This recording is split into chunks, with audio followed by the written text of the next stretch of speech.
Hello बच्चों, कैसे हैं आप सब लोग? सब बढ़िया।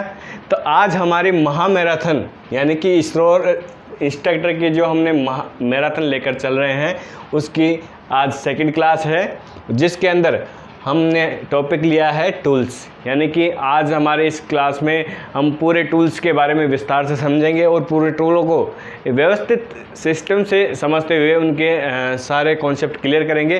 पिछली क्लास में हमने लास्ट टॉपिक में देखा था कि जॉब प्रिपरेशन, यानी कि जॉब, कोई भी जॉब हो, चाहे फिटर का हो चाहे वेल्डर का हो, कोई भी जॉब हो, जो उस जॉब को कैसे प्रिपेयर किया जाता है, पूरा जॉब कैसे कंप्लीट किया जाता है और एक जॉब को बनाने के लिए क्या क्या स्टेप हमें फॉलो करने होते हैं। जैसे हम मेजरमेंट करते हैं, जॉब के मेजरमेंट करते हैं, माप करते हैं, उसके बाद में हम जॉब की मार्किंग करते हैं कि मार्किंग कैसे की जाती है, और कटिंग करने के बाद में फाइलिंग कैसे करते हैं, फिनिशिंग कैसे करते हैं। यानी कि एक जॉब बनाने के लिए हम क्या क्या प्रोसीजर फॉलो करते हैं, उन सब को हमने लास्ट टॉपिक में जॉब प्रिपरेशन के अंदर समझ लिया था। आज हम समझेंगे कि टूल्स, हम कौन कौन से टूल्स हमारे ट्रेड के अंदर यूज़ करते हैं, कौन कौन से टूल्स हमारे जो हमारा फील्ड है वेल्डिंग या फिटिंग उसके अंदर यूज़ करते हैं।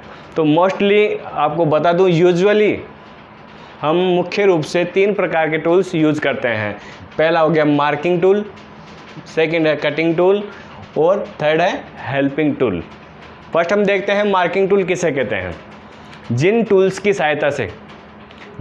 की सहायता से हम जॉब के ऊपर मार्किंग करते हैं, जैसे किसी भी जॉब को मापना हो गया, जॉब के ऊपर निशान लगाना हो गया, ये सब क्या प्रोसीजर है? Marking procedure. तो ठीक है, तो जिन टूल्स की सहायता से हम जॉब के ऊपर मार्किंग करते हैं उन्हें हम कहते हैं मार्किंग टूल्स। ठीक है, अब देख लेते हैं कि मार्किंग टूल्स के अंदर कौन कौन से टूल्स आते हैं। पहला है हमारा स्क्राइबर। ठीक है, हमने पिछले क्लास के अंदर भी स्क्राइबर के बारे में समझा था, तो हम देख लेते हैं स्क्राइबर। स्क्राइबर क्या होता है? ये एक मार्किंग टूल है जिसकी सहायता से हम जॉब के ऊपर मार्क करते हैं, निशान लगाते हैं, लाइन खींचते हैं। ठीक है, तो जॉब के ऊपर, मेटालिक जॉब के ऊपर मार्किंग करने के लिए, निशान लगाने के लिए हम जिस टूल्स का उपयोग करते हैं उसे हम स्क्राइबर कहते हैं। तो आइए मैं दिखा देता हूँ कि स्क्राइबर किस प्रकार का होता है। ये देखिए, ये होता है स्क्राइबर।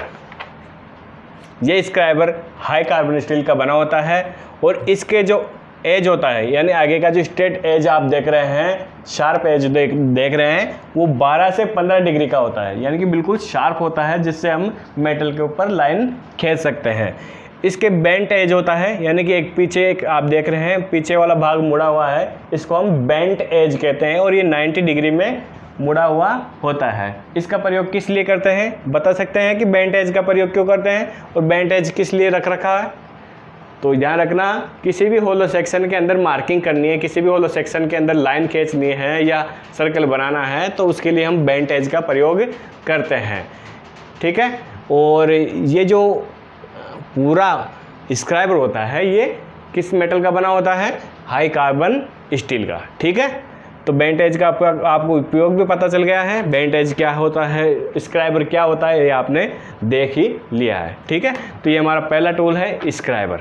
ठीक है, इसके बाद में हम देखते हैं सेकंड टूल। हमारा सेकंड जो टूल है वो है स्टील रूल। ठीक है, जॉब को मेजरमेंट करने के लिए, जॉब को मापने के लिए, कितना लंबा है, कितना चौड़ा है, कितना उसकी थिकनेस है, ये सब मापने के लिए हम स्टेनलेस स्टील का एक स्केल उपयोग करते हैं जिसको हम कहते हैं स्टील रूल। आपको दिखा देता हूँ, ये देख लीजिए, इसे कहते हैं स्टील रूल।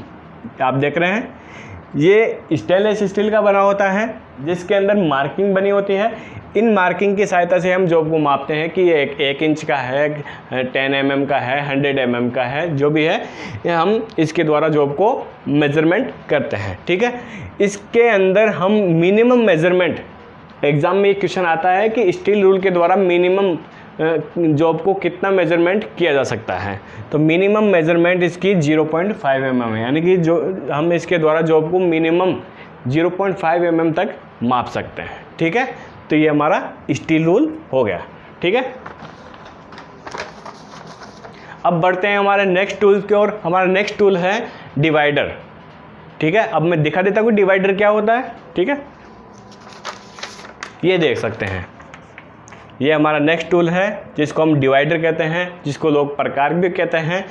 इसका प्रयोग हम जॉब के ऊपर सर्कल बनाने के लिए, जो लेंथ होती है उसको डिवाइड करने के लिए, चाप खींचने के लिए आदि प्रयोग हम करते हैं। ये भी एक मार्किंग टूल के अंदर ही माना जाता है, क्योंकि हम इससे निशान बना रहे हैं, होल बना रहे हैं, लाइन वगैरह को डिवाइड कर रहे हैं। तो ये भी हमारा एक मार्किंग टूल है जो कि MS का बना होता है, ठीक है, माइल्ड स्टील का ये बना होता है। इसके आगे के एज शार्प होते हैं, नुकीले होते हैं, और ये हार्ड एंड टेम्पर रहते हैं, यानी कि थोड़े हार्ड रहते हैं। बाकी के बॉडी की अपेक्षा ये आगे के पॉइंट इसके क्या होते हैं, हार्ड होते हैं, ठीक है। इसका उपयोग किस लिए करते हैं मैंने समझा दिया है कि कोई भी सर्कल बनाना है जॉब के ऊपर, या जो है उसकी लेंथ है उसको डिवाइड करना है, या चाप लगाने हैं, इन सब के लिए इस डिवाइडर का उपयोग किया जाता है, ठीक है। समझ में आ गया डिवाइडर क्या होता है, ठीक है। बढ़ते हैं हमारे नेक्स्ट टूल की ओर।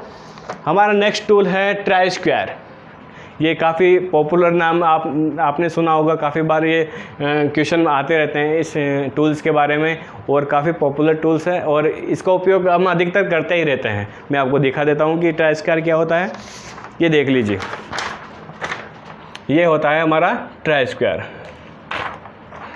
ये ट्राई स्क्वायर होता है, ये होता है हमारा ट्राई स्क्वायर। इसका प्रयोग हम जॉब को 90 डिग्री में चेक करने के लिए करते हैं। बहुत बार क्वेश्चन आता है कि जॉब को 90 डिग्री में चेक करने के लिए किस टूल्स का उपयोग किया जाता है। तो ये हमारा ट्राई स्क्वायर होता है, जिसके दो पार्ट होते हैं, एक स्टॉक हो गया, एक ब्लेड हो गई। जो मोटा वाला थिक पार्ट होता है वो स्टॉक कहलाता है, और पतले वाली जो ब्लेड होती है, जो जिसके ऊपर मार्किंग बनी होती है मेजरमेंट करने के लिए, उसको हम ब्लेड कहते हैं। आप देख सकते हैं लिखा हुआ है ब्लेड एंड स्टॉक, और ये दोनों पार्ट एक दूसरे से 90 डिग्री में जुड़े हुए रहते हैं, ठीक है। और इसका प्रयोग आप जानते हैं कि जॉब को, किसी भी जॉब को हम 90 डिग्री में अगर चेक करना चाहते हैं तो हम ट्राई स्क्वायर का प्रयोग करते हैं, ठीक है। ये आ गया समझ में आपको। इससे जो भी क्वेश्चन बनते हैं हम पुटअप करेंगे। नेक्स्ट जो हमारी क्लास होगी वो क्वेश्चंस के ऊपर ही होगी, कि हमारा टॉपिक है, इसमें जो भी हमारे टूल से रिलेटेड क्वेश्चन बनते हैं वो हम MCQ क्वेश्चन हम लेके आएंगे, ठीक है। तो बढ़ते हैं नेक्स्ट टूल की ओर। हमारा नेक्स्ट टूल है पंच, ठीक है। हमारा नेक्स्ट टूल है पंच। पंच क्या होता है, आपको ये आइडिया है कुछ, पंच किसे कहते हैं? मैं बता देता हूँ कि जैसे हमने स्टील रूल और डिवाइडर, स्क्राइबर आदि से हमने मार्किंग कर ली जॉब के ऊपर, वो जो मार्किंग होती है वो परमानेंट नहीं होती है। उस अस्थायी मार्किंग को स्थायी मार्क करने के लिए, परमानेंट मार्क करने के लिए, जॉब के ऊपर परमानेंट मार्किंग करने के लिए हम किसका प्रयोग करते हैं? पंच का प्रयोग कर सकते हैं। ये देख लीजिए, ये होता है पंच। ये जैसे चीजल होती है, चीजल का जो आगे वाला होता है वो थोड़ा चौड़ा होता है, लेकिन ये इस पंच जो होते हैं इनके आगे वाला जो एज होता है बिल्कुल पॉइंट होता है, और वो पॉइंट से ही हम जॉब के ऊपर परमानेंट मार्किंग करते हैं, ठीक है। आप देख सकते हैं पंच जो होता है ये हाई कार्बन स्टील के बने हुए होते हैं, ठीक है। हमेशा याद रखना कि पंच हाई कार्बन स्टील के बने होते हैं। और पंच टोटल 3 प्रकार के पंच हमें यूज़ करते हैं हमारे वर्क के अंदर। पहला है सेंटर पंच, जिसका जो आगे वाला पॉइंट होता है वो 90 डिग्री का होता है। दूसरा है हमारा डॉट पंच, जिसका आगे वाला पॉइंट जो होता है वो 60 डिग्री का होता है। और तीसरा हमारा जो पंच है वो है प्रिक पंच।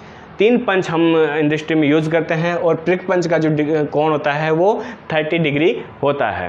तो ये पंच हमारा मार्किंग टूल ही है, जिसके द्वारा हम जॉब के ऊपर परमानेंट मार्किंग कर सकते हैं। देख सकते हैं आप, ये पंच है, और ये किस प्रकार से मार्किंग करते हैं आप देख सकते हैं। ये एक प्लेट है, और ये पंच की सहायता से हमने हथौड़े और पंच की सहायता से एक डॉट डॉट डॉट करके हमने मार्किंग कर ली है। तो ये पंच हमारा है, और ये पंच का क्या यूज है आपने समझ ही लिया है, ठीक है। बढ़ते हैं हमारे नेक्स्ट टूल्स की ओर। हमारा नेक्स्ट टूल है मार्किंग हैमर। आपको सही से मैं लिख के बता देता हूँ।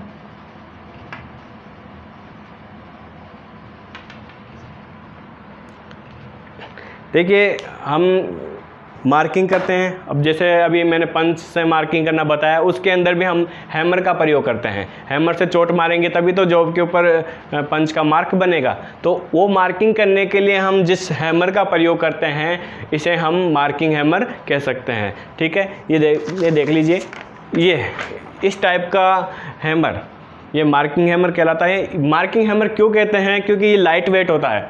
इसका जो वेट होता है, मैक्सिमम वेट होता है 250 ग्राम, यानी कि 250 ग्राम का जो हैमर होता है वो मार्किंग हैमर ही कहलाता है। क्योंकि उसका उपयोग ज़्यादा हैवी चोट मारने के लिए तो कर नहीं सकते, उसका उपयोग हम मार्किंग वगैरह करने के लिए करते हैं, तो इसीलिए इसको हम मार्किंग हैमर के नाम से जानते हैं। और ये जो इसका मेटल होता है, यानी कि जो मार्किंग हैमर होता है ये फोर्ज स्टील का बना होता है। ध्यान रखना, मार्किंग हैमर किस मेटल का बना होता है? फोर्ज स्टील का। और इसका जो वेट होता है, इसका जो भार होता है 250 ग्राम तक इसका मैक्सिमम भार होता है। ठीक है, आपने देख लिया मार्किंग हैमर किस प्रकार का होता है। कॉन्सेप्ट क्लियर है? ठीक है, बढ़ते हैं नेक्स्ट हमारे टूल की ओर। हमारा नेक्स्ट टूल है बेवल प्रोटेक्टर। ठीक है, आपको दिखा देता हूँ, ये हमारा बेवल प्रोटेक्टर है। इसका प्रयोग हम एंगल वगैरह मापने के लिए, एंगल के अंदर हम जॉब के ऊपर मार्किंग करने के लिए, लाइन खींचने के लिए हम इसका प्रयोग करते हैं। इसके द्वारा हम किसी भी एंगल के ऊपर जॉब को मार्क कर सकते हैं, किसी भी एंगल के ऊपर जॉब को मार्किंग करके कट कर सकते हैं। तो ये एंगल के ऊपर मार्किंग करने के लिए, एंगल देने के लिए, इन सब के लिए, एंगल चेक करने के लिए हम इस टूल्स का उपयोग करते हैं, जिसको बेवल प्रोटेक्टर कहते हैं।